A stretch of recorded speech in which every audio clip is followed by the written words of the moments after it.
Today, we're going to learn how to generate a hazardous waste label using Waste-E. First, log into the Waste-E application. It's a part of the UC Safety Suite.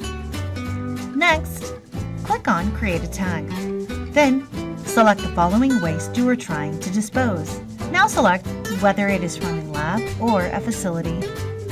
Select the correct storage location and choose the physical state of the waste you are trying to dispose.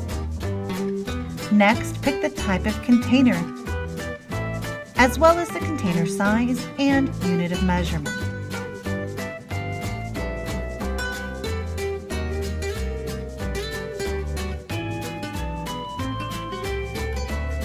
Next, you'll type in the specific name of the chemical you are trying to dispose of.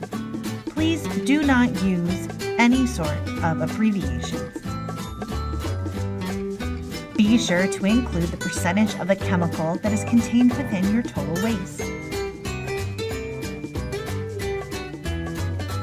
And when you're done, click on the plus button once everything is filled out.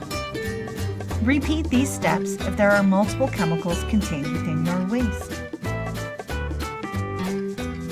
The total at the bottom should equal 100%. Now, you'll select the hazard class that your waste belongs in.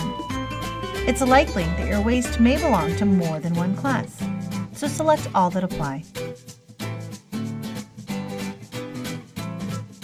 Be sure to insert any additional comments if needed, such as the specific location of the waste, or if you're not entirely sure what is in the waste, add as much information as you can in this section.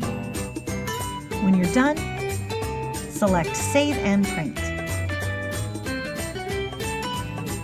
Your label will automatically download and will be saved to your computer. When you're ready, open the file and continue printing. Once your labels are printed and ready, make sure to put it on the container. When you're ready for your waste to be picked up, log back into Waste-E. And you'll move from containers in accumulation areas to containers ready for pickup using the little arrows. It's really that simple. Once you've done that, it will notify EH&S that your waste is ready for pickup. At any time, you can view your tags and you can change the status so long as EH&S has not picked up the container. That's all you need to know to use Waste-E. If you have any questions, contact EH&S.